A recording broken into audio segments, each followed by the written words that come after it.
Hello, I'm Wendy. This is Demolish Salt Lake and an Ask Me Anything episode. So welcome to episode 16. It has been 1 year since I launched the podcast. So I thought it would be fun to ask you all to send me some questions that you may have about, well, anything. So today I'm sitting here with my producer, Mike. Say hi, Mike. Howdy. I love calling you my producer. It makes me sound so official. Mike is the guy that makes the podcast sound amazing. It would not sound this good if I did this on my own. So Mike is here with me to ask me the questions that you all submitted and record my answers. But so Mike, are you drinking something? I've got something. Yeah, it's the asthmatic special. It's a little highly caffeinated drink with a little something extra in it. Nice. Yeah, I have a huckleberry wine. I'm feeling a little saucy tonight, so I went with some wine. So we can mention what is actually in it. So yeah, what's actually in your drink? Go ahead. Vodka 360. So that's a Mike special. Yeah, it's a classic. All right. Well, if any of you are drinking while you're listening, cheers to you. And should we get started, Mike? Yeah, let's get started. Okay, the first question comes from, and I hope it pronounces right, For Real 222. What is your favorite ghost experiences in a historic building?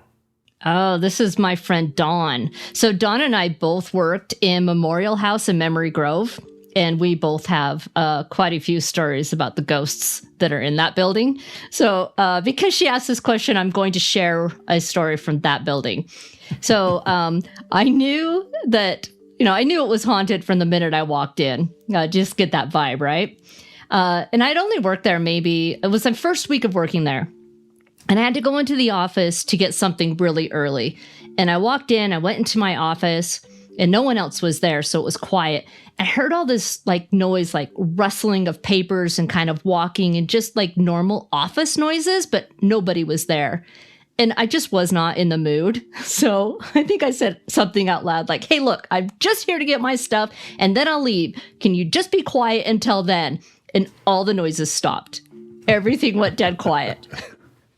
And I think that was me setting my boundaries with the ghosts. But I mean, we would hear doors open and close, lights would go off and on. A couple people saw what they thought were shadow figures. So, but nothing scary. It was a pretty cool building to work in. I mean, it's been around since the 1800s, but nothing scary. But that's a really fun one. There's another one though. And this one's kind of cool. So we're doing an investigation at an event center that was built early 1900s. And we had flashlights sitting on this the stage. We had 2 flashlights, and we were using them to communicate as a yes or no, so the spirit could turn whichever on to answer the question. And we were asking a few questions, and all of a sudden, the flashlights just poof scattered everywhere, like someone had kicked them. Now, no one was in 3 or 4 feet of these flashlights, and I have never experienced anything just flying before in an investigation. So it caught us off guard, but we could have just noped our way out of the building there, but we didn't because we're not that smart, right? So we set the flashlights back up. And we start asking more questions, and just to kind of find out that the spirit was just a jokester. He was just messing around with us and having some fun. And I think that's a really cool experience to show. You see a lot of people don't really know what investigations are like, but when they see stuff like this happen, on TV shows, they oh, that would scare the crap out of me and I'd have to leave. But if you left, you would have, you miss what could have been. And we would have missed 30 minutes of this really great interaction with the spirit. So yeah, those are a couple of my fun stories about hauntings. I figured Dawn was going to ask one about that, so thanks, Dawn. That's pretty good. Okay, what are some of your favorite historic places you visited outside of Utah? How much time we got? It's your podcast. So. Right? Boston, hands down. The Freedom Trail in Boston is amazing. And just being immersed in all of that history is really cool. I love Alcatraz. That's one of my favorite places to be. I remember like there was a time when I was like, oh, I just want to get to Alcatraz. And now I've been there like 4 or 5 times. But every time is really cool. And if you're going to take a tour of Alcatraz, I would suggest doing the night tour. You get a small, you're put in a small tour group with a guide. And if you happen to pull that guide aside from the rest of your tour and ask them if they're willing to do a private tour, they might do it. I've had it twice. Really? Yeah, I had a private flashlight tour of the hospital wing. That was cool. And then another private tour of just like the back parts. Like we went to the kitchen and upstairs where they held like mass and showed movies. And then we got to go in the gun galley. Fascinating. But yeah, I love Alcatraz. And I think there's another question that might come up that we'll delve a little bit further into why I also love Alcatraz. Bodie, California is awesome. Ghost town. That's the first time I'd ever heard of the term arrested decay. So what they do is the buildings are repaired only enough to keep them standing. But so they haven't restored any of the buildings, but they do what they can just to keep them standing. Otherwise, they're left in the same condition as the people when they walked out the door. Wow. So the inside is filled with all these belongings, the wallpaper's tearing down, the mattresses are decaying, but that place is fantastic. The old Idaho Penitentiary is really cool. And that's in Boise. And they actually have a really great podcast. I'll give a shout out to their podcast because I love it. It's called Behind Gray Walls. And they talk about different prisoners who spent time in the penitentiary and in their history. That's really cool. And I don't know, there's Tombstone is cool. I lived in Berkeley, California for a couple years. So like anywhere in the Bay Area, historic sites are fantastic. I'm even going to dump national parks in on this question because there's a lot of really cool national parks. So yeah, any national park, I'm down for it. Cool. Yeah. Okay, next question. How does Indigenous history fit in with preservation? How could this representation be improved in this field? This is definitely a Don question. And I hope I get this right.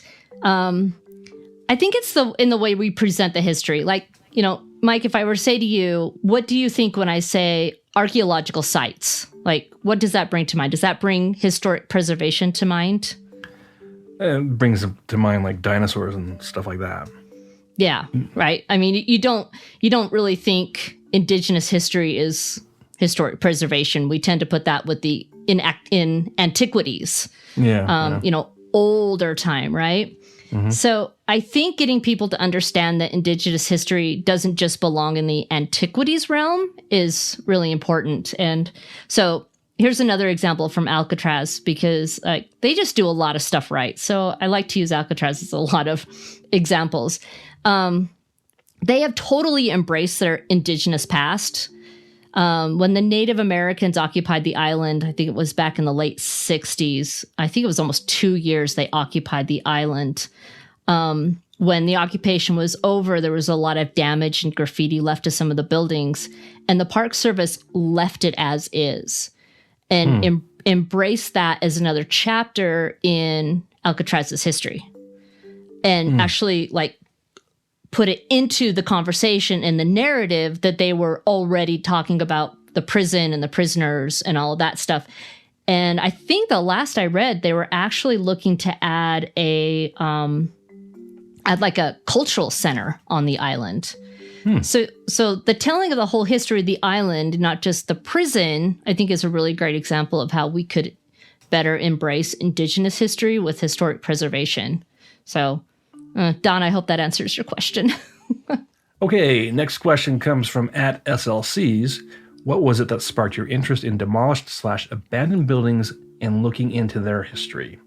All right. First of all, I'm going to give a shout out to him. He's a great Instagram account. He ran every street in Salt Lake City during the pandemic. Oh, wow. And there's actually a documentary that a local group is making of him. So if you're not following at SLCs on Instagram, do yourself a favor and do it. He's fantastic. All right, so back to the question. I have always loved history. I think way back when, too long ago to count the years, when I attended Salt Lake Community College, I took every history class possible at Salt Lake Community College, which is probably why I never left there with a major or a degree in anything. And I should have majored in history, but anyway, that's another story. So there was a professor there. His name was John McCormick, and he spent a lot of time talking about the historic buildings in Salt Lake. And just from him and his classes, I really grew just a fondness to historic buildings and really started paying a lot more attention to old buildings whenever I would see them. Mm-hmm. And I kind of led to, I'd look at the building and I'd think, well, I wonder who built that. I wonder when it was built. What does it look like on the inside? Who worked there? What was it used for? All those questions. And luckily, I was able to take a job at a local preservation organization a couple of years ago. And at that job, I had all of this access to all this history and all this knowledge that I didn't have any access to before. And man, it just exploded. Like everything about historic buildings just came to the forefront.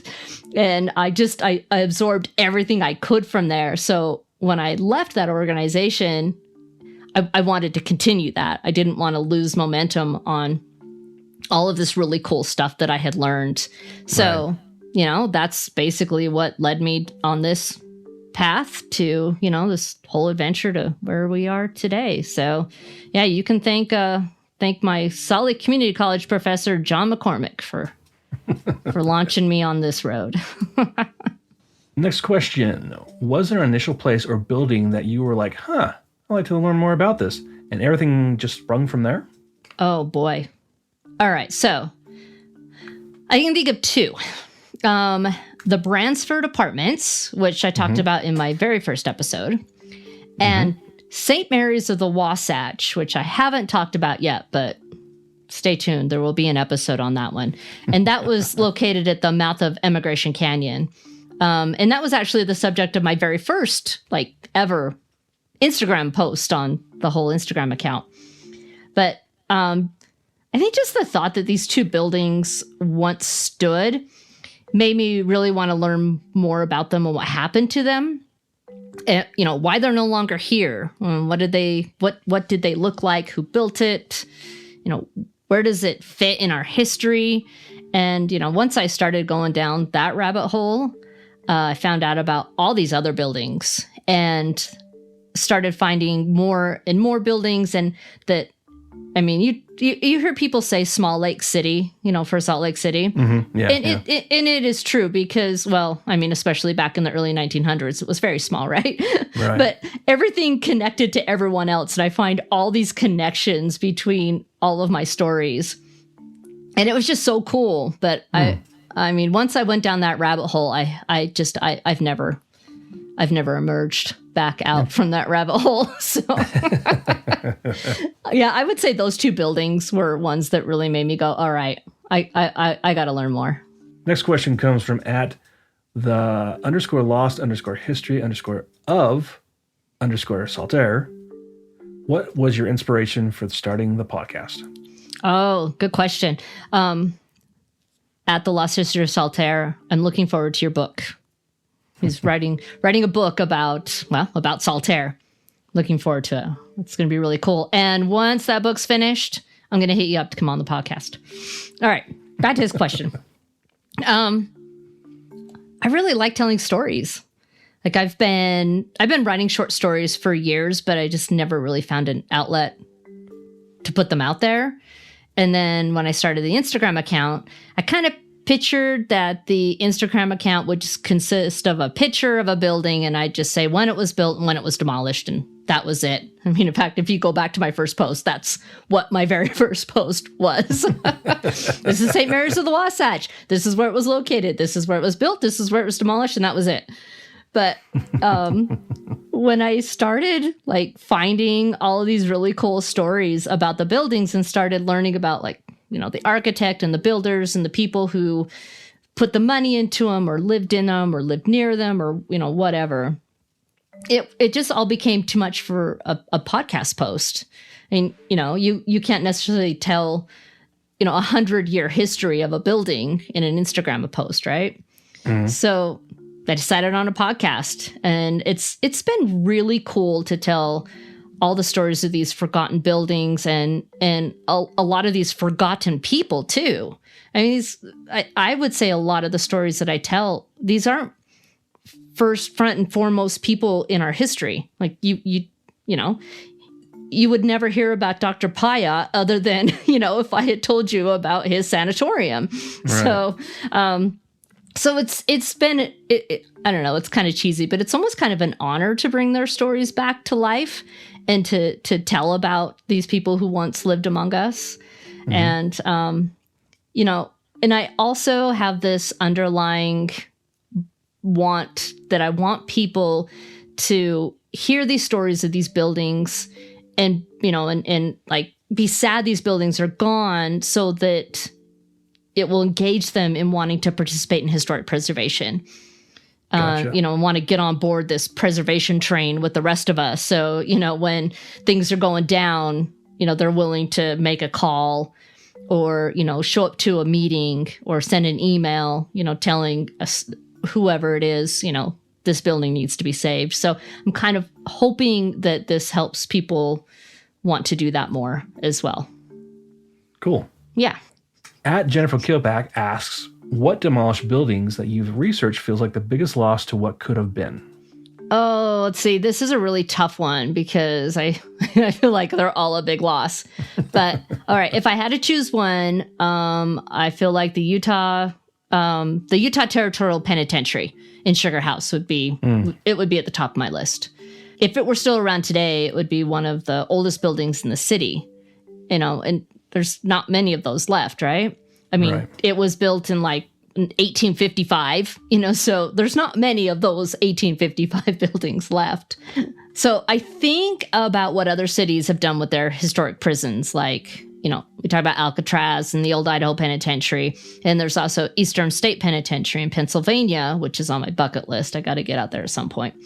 You know, not only are they just major attractions for the city, but they also tell stories about the history about the prison, you know, and the prison system and laws and architecture, inmates, you know, guards, all of that stuff. But they also really engage a wide range of audiences in history, which is really cool. I mean, there's just not many places that can engage a whole variety of people in history. And I think that's really cool. I know, but on top of that, they're also used as like public gathering spaces. They're, you know, used for exhibitions and art installations. And, you know, and I think about that building being in the heart of Sugar House and how cool that would be to, you know, have that old prison as an art installation, you know, talking about some of the issues, not just with the prison, but like issues within the community, you know, because it doesn't just need to be focused on the prison. And I think it could have been a really cool place to tell stories. Plus having that unexpected, you know, building right in the middle of Sugar House, just, it just would add so much depth and texture to the environment that I think that was a real loss. Yeah. For us there. And I mean, which is why a lot of people are fighting really hard to preserve parts of the Draper prison now that that's going to be demolished. And I mean, it also shows that just because a building has a scary past or a questionable past doesn't mean that we need to get rid of it. Yeah. I mean, we can keep it around. We can continue to tell the stories of its uncomfortable past or its questionable past, but also give it a new life and a new chapter. And I think that's one thing that I really would like people to know about why we want to save the prison in Draper. I mean, not only is it architecturally historic, but it's the stories that it tells that it would be sad to lose. Yeah, indeed. Yeah. Here's a question from someone I follow on Instagram at Rachel's_SLC_history. Do you have any experience in podcasting? Oh, thank you for the question, Rachel. I feel like Rachel is kind of like my kindred spirit in podcast land, or in Instagram land.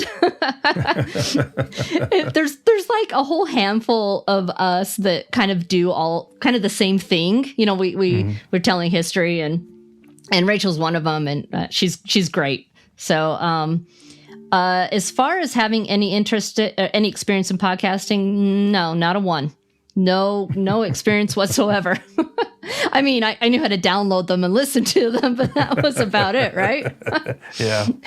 So this is where I have to give you, Mike, and my husband, both like huge credit for, like, when I brought up this idea, the two of you just kind of commiserated and made sure that I followed through and actually did the podcast instead of just talking your ears off about it for months on end. Yeah. So, That's I mean, good. You guys told me what equipment to buy, you gave me advice and suggestions, and you guys, still do that, and you're really engaged. And, I have to thank you a lot for that, because I think without your push, I might still be talking about doing a podcast. Oh, thank you. But, I thought it was going to be really hard and scary, but it really wasn't, and it's just been a really fun ride. And I mean, I've enjoyed it. So if, anyone out there is thinking about doing a podcast, just do it. Just start it out, put it out there. I mean, you never know what will happen. I'm a year into this and I have over 4,000 downloads. And to me, that's, phenomenal. Yeah. I'm excited about that, fantastic. Yeah. So, it's been worth it. It's been a lot of fun. Okay. Let's see. What else do we have here? Do you have a favorite character or person from Salt Lake City past? Right off the top of my head, I would really have to say Susanna Bransford from the Bransford Apartments. She was Utah's Silver Queen and was actually one of the richest women in the country at one time. From the silver mines in Park City.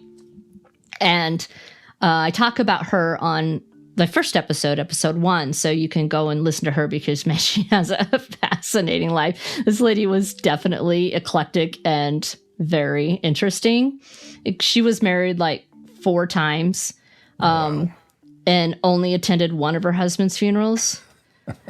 And, she was estranged from her daughter. And in fact, when her daughter died, she sued her daughter's widow to get money from her estate that her father had left her, and I mean, she was just lavish and over the top and just really a really interesting woman. And the all other reason that I would pick her is because there's a lot of old white man history in our history, in our historic buildings. Yeah.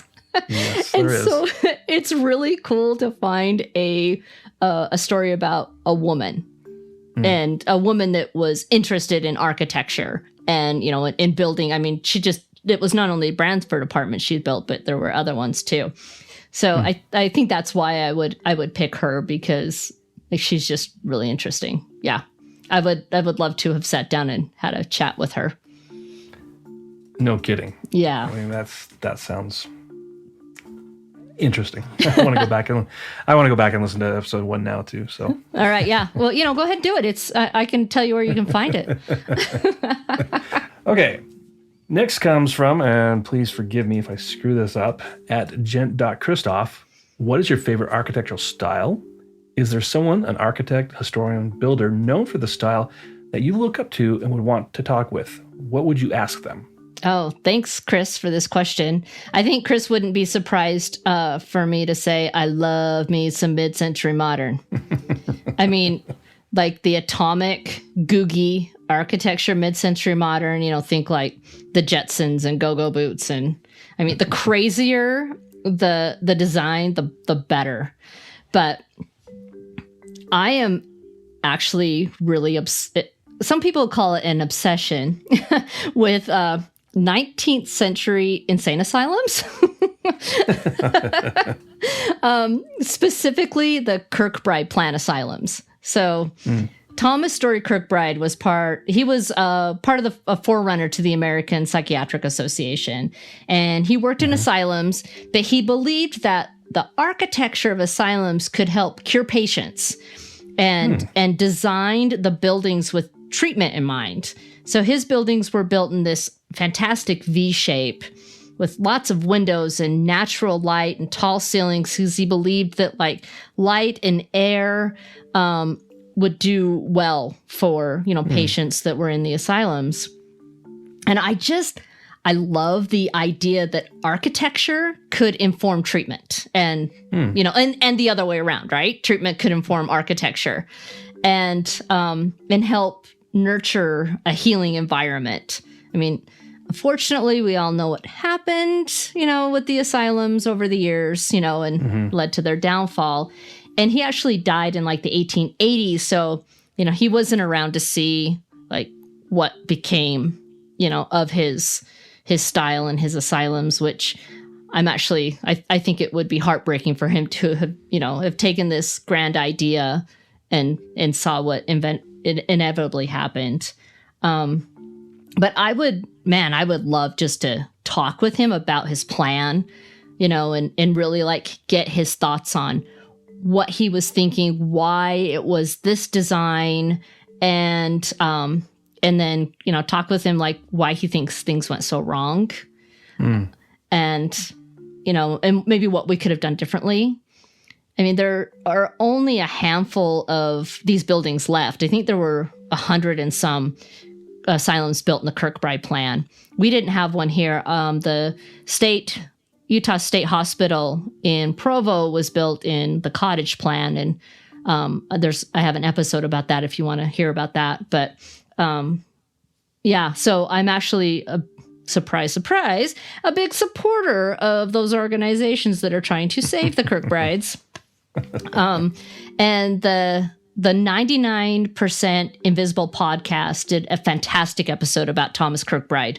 And so if you want to know more about the Kirkbrides, head over to them, because, man, they really hit it on the nail with that episode. So, yeah. And again, going back to that idea that just because a building has a sad, horrific, and questionable past doesn't mean it doesn't deserve to be saved and preserved. Let's see what we got here. Next, Utah has focused mainly preservation around pioneer dwellings or notable people in Utah history. What do you think is the next frontier in preservation in Utah? Yeah, I think we could definitely all agree that our pioneer heritage has been well documented, as well as the history of all of the founders of our state. That's been well documented, and I agree. But I think the next frontier is moving into the post-World War II and mid-century modern architecture. So anything built before 1972 has hit that magical age of 50, where it's now eligible to be on the historic register or the National Register of Historic Places. And so there are, Utah is lousy with mid-century modern buildings and neighborhoods throughout the city.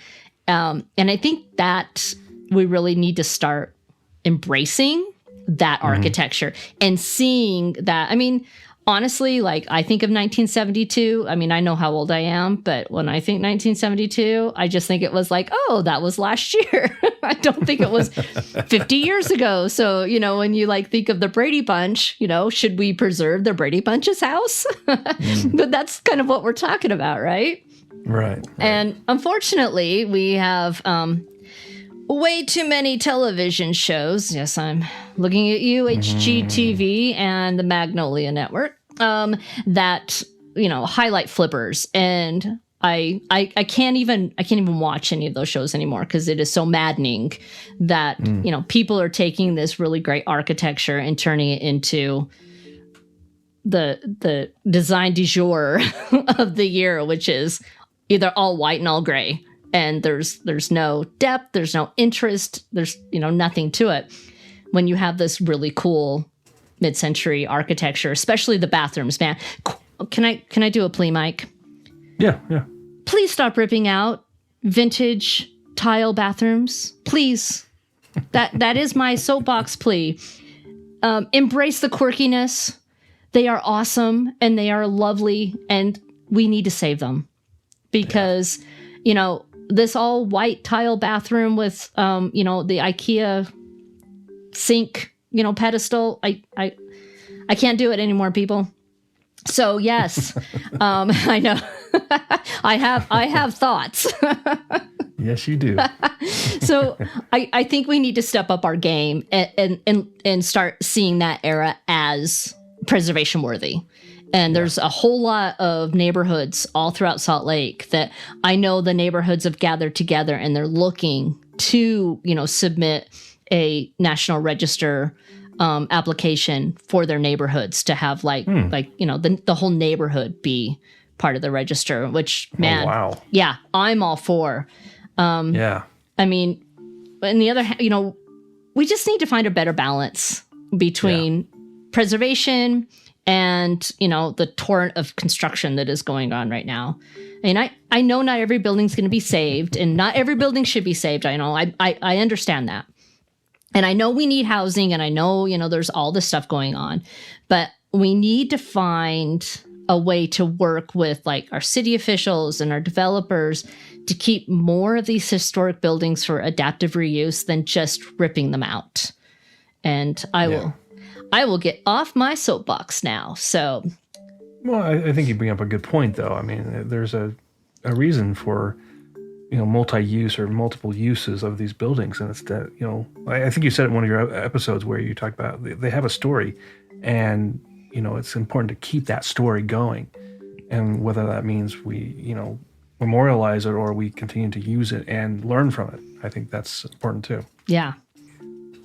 At the Dead History asks, what's your favorite building that has been saved from the wrecking ball? This is my friend Jennifer and Matt of the Dead History. Please go follow them on Instagram and all the socials. They are amazing. And I'll give them another shout out in a little bit. But I would say the Salt Lake City and County building. I know. It's an easy one, right? It's an easy one to say that. And I just don't think many people realize that it was like a last minute save to keep this building from demolition.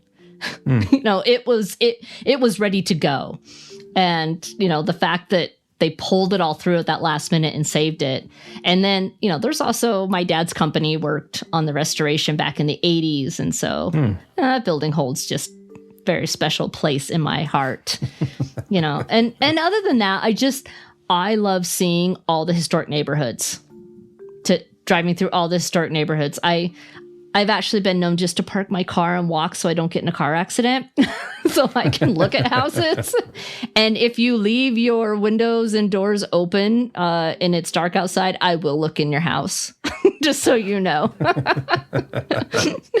But so I think just, that's another favorite thing is just being able to go to all these really great. And I'm discovering new neighborhoods all the time of historic houses. And, I love being able to see that.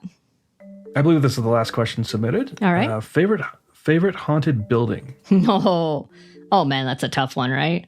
I do absolutely love the Rio Grande train station. And there's also the Ladies Literary Club. It's now called the Clubhouse in South Temple. And more recently, the Wendover Historic Airfield has found a place in my heart.